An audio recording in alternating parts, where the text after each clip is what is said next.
Cheese. Yes. Derek is calling me. Help him out. I just sent him a text. All right. It is 1:00 wherever you are in the world. We're so glad you're joining Senior Talk with Claire Hubbard. Everyone, I am very excited for this show. Let me tell you, it is a great time in the world. We are very excited to be a part of your day. And I am very excited for the guests that are joining me. My brother, Mr. DeJuan Porter. We are all alumnus of Southern University, that alumni system. Let me tell you, and we're very excited.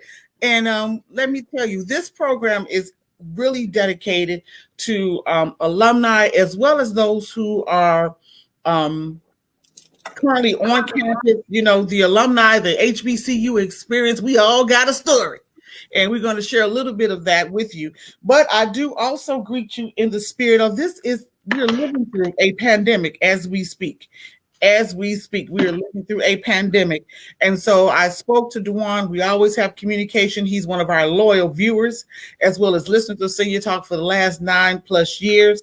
And I just said, hey, we need to take a break, and we need to bring the visibility of the HBCU experience through this pandemic. Now, if we can raise our hands, I know I lived through a couple of hurricanes on the campus. You know, Hurricane Andrew, and it was not a pretty thing. So we lived through those pandemics as well, if that's what it is.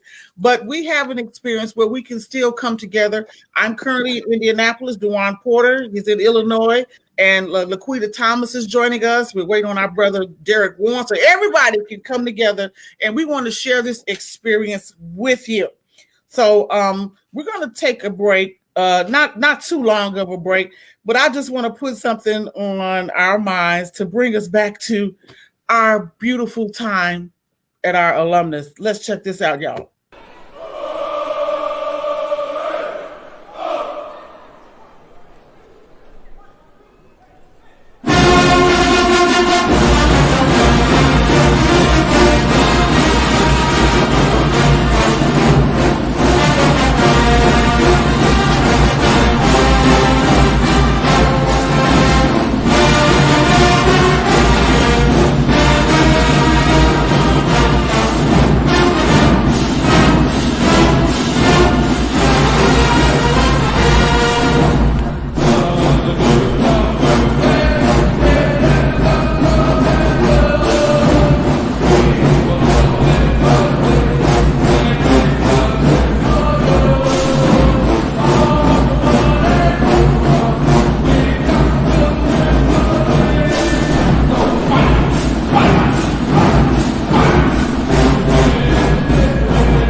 All right. What a memory. Was you shocked? Love it. Love it. Brings you right back on the campus. I'm telling you, brings you right back on the campus. And Clark Activity Center. Yeah, that had to have been what, last fall? Something like that. I found it on YouTube and was able to add it to this broadcast. But let me tell you. All right. Not the president, my friend. We have everyone on with us today. So everyone, this is another, as I mentioned, another broadcast that you can find on Facebook Live as well as on YouTube on Senior Talk with Claire Hubbard pages. We're also going to take this and play it on our sister station on Sunday, WOSDradio.com. So at 10 o'clock Central Time, tell Alexa, play WOSD radio, and this will replay for our community. Well, joining us today are alumnus of Southern University System. I'm very happy. So I'm going to have Dewan be our co-host because he spearheaded this conversation and he keeps me in communication about what is happening on the yard, as I would say. So, Mr. Dewan Porter, welcome to Senior Talk. You'll be our co-host today. Introduce our special guest, if you would, please. Absolutely, Claire. Appreciate it. Thank you for having us today. And again, thank you for keeping in touch with us and the Chicago chapter of the Southern University Alumni Federation. But our special guest today is our national president of the Southern University Alumni Federation, the first female president of the National Alumni Federation, Ms. Laquita Thomas, who also is a classmate of mine. Hello. A class of 93. Yes, and we have the executive director, the illustrious executive director of the Southern University Alumni Federation, Dr. Derek Warren, on the call with us today. And they're going to provide us with some updates and some things that's going on campus and how what we're doing as Alumni Federation and helping our kids out during these turbulent times. All right, fantastic. So let's do this. We want to first thank our president for joining us. If you would, introduce yourself, your quick 2-minute bio experience of the SU experience, and what it is to be a Madam President at this time. This is a woman, so go and break that down for us. Yeah, the future is female, right? So thank you so much, Clara, for having us. Alumna Clara, we're delighted to be here. And as Dewan mentioned, I am the 19th national president for the Southern University Alumni Federation, first female. And that comes with a lot of different dynamics, as you can only imagine. But I'm thankful to be serving during this time. It's very, very different, as you mentioned. It's been a challenge, right? You know, with the pandemic, it's definitely created us to have to think out of the box around how we fundraise, how we engage, and how we keep everyone together. And so I think that overall, we've been doing that since March, early March. Thankfully, we got through Mardi Gras season and we could hit all the balls and the galas and all of those things, but it did put a damper on crawfish season, right? So, you know, we're all about an outdoor event during the spring and bringing in much, much needed dollars. Like I tell folks, we don't boil crawfish for nothing because we have nothing else to do all day. We do this for the students. We're all about what we can do to enhance their experience based on the experience, of course, that we had when we were on the yard. So I'm a 1993 graduate. If I had wanted to say that I was a 2000 graduate, Dewan had already put my business out in the street. That's the problem of folk knowing you, right? So, right. Yeah, but no, proud graduate. 1993, I'm a STEM girl, graduated in math and computer science, live in the Dallas-Fort Worth area, work for Texas Instruments, and have been there for almost 27 years. So been in this alumni game for a minute, started immediately as soon as I graduated. As a matter of fact, got active with the Dallas chapter. They tricked me, and I guess I've been here ever since. So delighted to be here with you all today. Well, let me say it is such a blessing. And I'm very excited because I tell people if any child, specifically African-American children, have an opportunity to go away to an HBCU, it's going to be life-changing. My father, he cried. We drove in my Hyundai. We packed up what we had. The what you call it, the ironing board was at the oh Lord. But we rolled, and when I got to that campus, I almost felt like immediately I was at home. You know, the camaraderie, the activities that were going on. But now we're facing something. I'm not going to get into that. Let me rewind. I want to introduce, if you would, at this time, Dr. Derek Warren. How are you this beautiful day? I'm doing wonderful, alumna Clara Hubbard, All right. the phenom, the icon, the superwoman. We're working on it, but I'll take that blessing in advance. So let's catch up as our president was saying that her experiences were life-changing and brought her into an illustrious career. So tell us about Dr. Derek Warren and your experience, but then we're going to get into this real pandemic piece, because I got some information that I've been seeing on the news, and I think what's really upsetting to me is that our HBCs are not being featured. They still in institutions too, you know? Mm-hmm. And so all the other white schools are getting the recognition and getting this is that, but I don't want to get into that right now. I was finna go on my soapbox. Let me pull myself together. So, if you would, Dr. Warren, share with you your Southern University experience, because you've been riding this alumni train for quite a while and being visible to our community. So, talk about that, if you would. Well, thank you so much, Clara. First, let me say thank you to you and President Porter and President Thomas, and to the mighty Southern University nation of alums, students, parents, and everyone who makes up, administrators, faculty, who makes up our wonderful family. I think you probably said it earlier, there is no place like an HBCU, and there is no experience like an HBCU experience. I'm an 82 graduate of the Southern University system in computer science.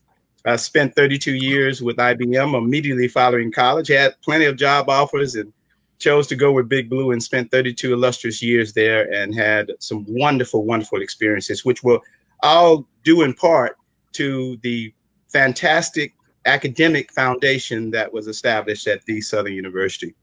While I was at Southern, I was STA president, in the Human Jukebox, a member of the distinguished Alpha Phi Alpha fraternity, Kappa Kappa Psi honorary band fraternity, and I lived my best life when I was in college.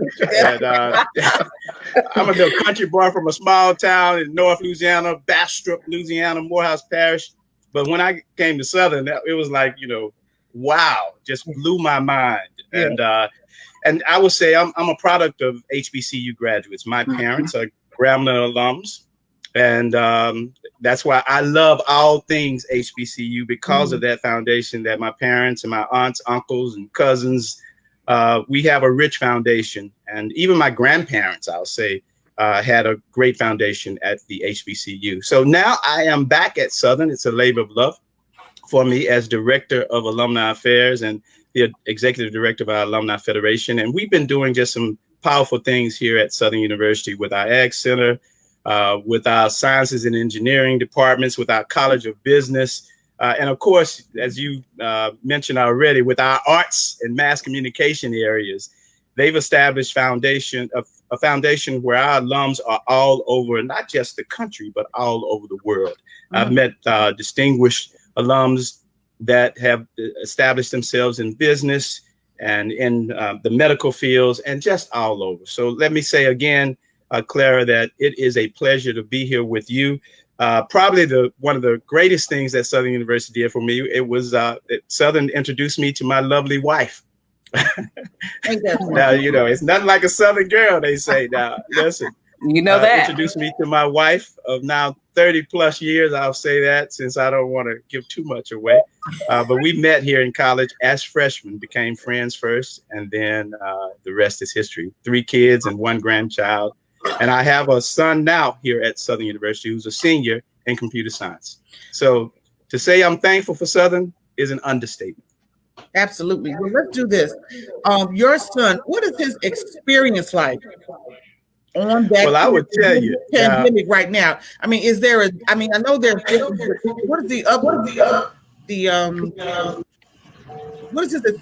What is his experience been like on the campus during this pandemic? That is the question I'm asking. Well, he transferred actually to Southern from Morehouse, and his first semester, even though he came as a senior, his first semester was in January earlier this year. So he had an opportunity to experience the on-campus life for a short period of time, and then immediately transitioned to a hybrid experience. And so far, he's had a great time. He loves Southern. He loves his professors. And from what I'm hearing, they love him as well. And I try to tell him, don't try to leverage your dad. Now you got to make it on your own, which he's done. I just left him probably about an hour ago, and he had said, well, Dad, I got 4 exams. I got to finish these before Friday. But from what he's shared with me is that the instructors have not missed a beat. and they still hold them accountable. And if they have issues, they've established office hours, virtual office hours, and more to help ensure that they have a good experience and that they succeed. So I'm thankful for that and very proud that he's following in my footsteps as a computer science major. Absolutely. So, Mr. DeJuan Porter, loyal listener of Senior Talk for the last 9+ years, whether I'm on radio, podcast, newsletter, there's always a comment every communication from Mr. DeJuan Porter, the good, bad, and the we need to change this to make it better. I receive that. So let's talk about where you sit through this Southern University system. You represent Chicago, the great city of Kankakee. And what has been the experience like? We came on alert initially because there were some students who were told maybe don't go home through this pandemic. So let's talk. What do you want to bring to our attention, DeJuan, at this time? Yeah, that's a great segue, Claire. Obviously, this semester for Chicago students who we serve here with the Chicago chapter, alumni chapter, have had probably everything that could possibly happen to them this semester on campus happen to them. From the three or four hurricanes that touched base in South Louisiana, to the pandemic, going from in-classroom learning to virtual learning immediately. Some kids, unfortunately, testing positive from the Chicagoland area, as well as the cancellation of fall sports, no activities on campus.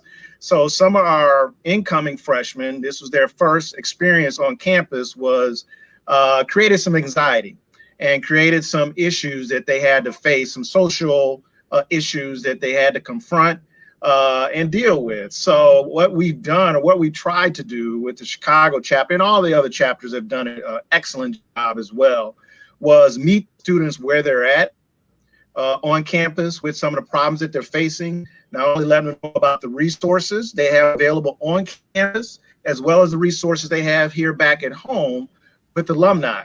From the very last chapter meeting we had alumni that's willing to step up, mentor these kids, and give them money, give them resources, make sure they have all the proper PPE, all the proper resources so they can complete the semester and go back in January to continue their studies on our alma mater's campus. So a lot of again, it's just, as a young student, we have to think back to when we were students, how we handle certain situations. And sometimes our kids aren't prepared as much to handle, and who could have been prepared to handle 3 hurricanes and a pandemic and no homecoming this year?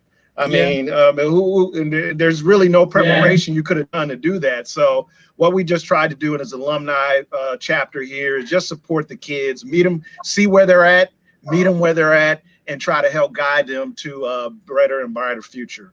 And that's the mission of our chapters. That's the mission of the Alumni Federation, to recruit, support, retain those students, and help them matriculate and graduate so they can come back to their respective home areas and help recruit those next students to attend our alma mater. So that's always been our mission, Claire, and I know President Thomas and Dr. Warren can agree with that. And I think what is required of us this semester has been just to step our game up a little bit more and continue to push hard and help those kids where they're at. Absolutely. And this is a pivotal time because we know this time last year, we were all getting ready for the Bayou Classic. Stop your talking.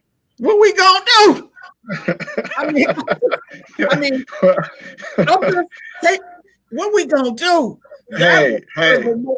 The Bayou Classic was like a homecoming. It was a reunion. It was a recruitment. It was the biggest HBCU family reunion across the country. Absolutely. What we gonna do, Derek? You know what? We're going to have a whole lot of memories. I'm teeing up some of those different YouTube videos, going through pictures and photos. It's going to be different. I can't recall a Thanksgiving, honestly, when there was no Bayou Classic. Even when I lived abroad, I still experienced the Value Classic because it was on television. That's right. So I'm not sure what I'm gonna do right now, but we're just gonna pray and be thankful still, and look forward to the spring as well. Yeah, and Derek's giving you the textbook answer. Y'all need to probably call and check on me between the day Thursday, Friday, and Saturday, because it's not going to be good for me. I'm just telling you honestly. I haven't missed a Bayou Classic since probably 1999, 98, somewhere in there. It's not going to be good. So I was just asking myself, I know when I was in school at Southern, I would tell my family, y'all have to come down here for Thanksgiving, because Friday morning I'm on my way. Forget the Black Friday shopping. I need to check into my hotel, waiting line, see people. So it's gonna be one, and I just really feel it's unfortunate for our youth to not have at least this experience. I mean, it's not going to be forever. There will be some resolution down the line, but right now, we all need a little more extra love and support. So from where you sit, Miss Thomas, what can we as HBCU alumni do to help support the efforts of where you are? I know DeJuan is talking about he represents Chicago, but what can we do? There are many of us who are professionals. I knew this was my outlet through other mediums that I could offer to just put the physical mission out there that, yes, we must support. But what would you offer us, or what would you challenge us to do? I mean, Giving Tuesday is coming up. Maybe we can do something for our universities. That's the giving thing. So what are your thoughts on that? Right. So there are many opportunities, right? Because folks are a little bit more stationary. I think we're moving a little bit more than we were when this pandemic first hit. But with the numbers spiking again, there's an opportunity to kind of catch folks where they are sitting still, going into the holiday season. And we're thinking a little bit more, around the philanthropy of things. And so as alums for Southern University, we need engagement. We need involvement. We need to get alums to the table. That means we need you guys to please get active, pay your membership dues. Right now we're living in a very precarious time where everything Black matters, right? You got your sign up behind you that says senior votes matter, but Black lives have been mattering. They were mattering before George Floyd, and everything that's happened since that time. We have a lot more focus from industries and companies that are saying, hey, we're trying to engage more with HBCU. So what does that mean? It means that we need to be ready for the engagement. We need to be ready to sit at the table. All of the work that we've done up to this point, and we've been baking in the oven. Now it's time to open the oven and see, are we really done? Are we really ready to sit down with an IBM, or sit down with the Hewlett Packard, or sit down with, any company, my company, Texas Instruments, whatever it is. So where we have those alums plug in, we need to take advantage of that. We need to be at the table to talk about what our students have to offer, so that we can get those internships, so that we can get those, full-time opportunities as well.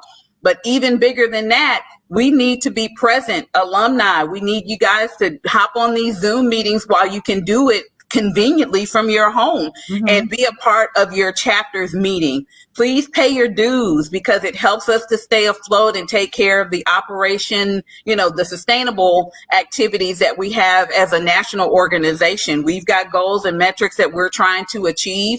And so while all these things are mattering and HBCUs matter, HBCU alumni matter as well. Absolutely. And so with that being said, we need the mentors. We need to check in on our students, because this is not a time that they've ever lived in. We're not right ourselves, right? So we can't even imagine what they're dealing with. You've already mentioned no homecoming, no this, no that. I mean, our poor little Miss Southern on our Baton Rouge campus got up and was so emotional, at her coronation. She was like, I just didn't even know if we were going to be able to pull it off. But it was gorgeous. It was beautiful. All of our queens were celebrated. So we've got to also identify those small successes and those efforts that we can put in that really will have an impact on our students. Commencement will be outside. this year for the first time in many, many moons. And the students wanted to have an in-person commencement. So we're going to attempt that on December the 11th in A.W. Mumford Stadium. We want to make that a wonderful experience and, you know, those memories that are going to last. You were part of a pandemic class, but we did all that we could do to really pull it together to make it memorable for our students. So we need to be present. We need to come to the table. We need to be ready when those discussions present themselves to us, to show what we know, to show what we do, to showcase our students. Absolutely. And, you know, I think with we now going into a new inauguration year coming up, I think as there is already a plan for the Black agenda from our new incoming president, I think as HBCUs, we should have something on the agenda for education. Yes. We need a platform. Now we can get together collectively because there are over 20 more schools, but we need to have at least 5 top things that we could unitely get together on. And so I'm putting that out there for DeJuan. You can kick it off and get with the president and Dr. Warren. We need to. I mean, I'm loud. And I will find, I got as close to the White House as I could through someone that I knew. But the whole point is, if this is the United States, we are part of it too. Right. And so HBCUs produce and bring and graduate and have as many success stories as many other institutions. Mm-hmm. So we should have a platform. If it comes around to us, then we should be able to have a platform. Our illustrious vice president elect, she's from an HBCU. So I'm just going to put that out there. Whoever's watching somewhere in the world, call me. I'm serious, because we need to have our agenda. This is something that we can put in place for our students who are looking at us. Right. You know, this could be a platform that they can have. So I just want to make that mention. We do have a new incoming president-elect as well as vice president who is an HBCU alumni. Mm-hmm. And so there should be some things that we suggest. And we should be able to come to the table too when the education, et cetera, comes in place. You know, Ms. Thomas, you should be at the table. And I want to be at the table. That's right. We're going to stand at that table. Listen, if the table knocks, I'm opening up the door. Hello, table. Let's talk. No, absolutely. I totally agree with you. And I think there's some level of excitement for us as HBCU alums because we have Vice President-elect Harris, and because of her background, you know, being a Howard alum, I have to just say, I'm expecting some big things there. I really am. I really am. And like they say, if the table is crowded, bring your own chair. Right. You know, that's what Shirley Chisholm say. Hey, you got that right. If your table is crowded, bring my own chair. That's so right. We're gonna have to recap and do this in December. Maybe we have a monthly session where we get together and bring other alumni from other cities onto this. This could be a standard we can put in place for our school, as well as for many other HBCUs who need to just look at each other, say hello, what you doing? That's what we've done. So Dr. Warren, give us your closing remarks, because we're going to be ending soon and we're going to recap again, but give us your closing remarks if you would at this time. Well, thank you again, Clara. This is great. I will say this, 3 things. T3, time, talent, treasure. Time, talent, treasure. There is something you can do. You can do at least one of those 3 things, and many of us can do all 3 of those T's.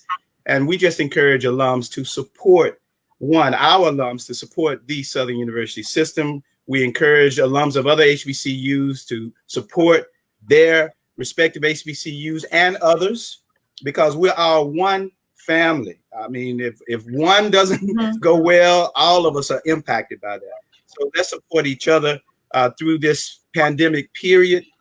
We will survive. We survived hundreds of years of things that were even worse than this. I know we can overcome. We have congressmen and women who are HBCU alums as well, who are big supporters. Shout out to Congresswoman Alma Adams out of North Carolina, who is a big HBCU supporter. We have Cedric Richardson, who's a Louisiana native and a great supporter. We'll be doing something big in the Biden cabinet. Right.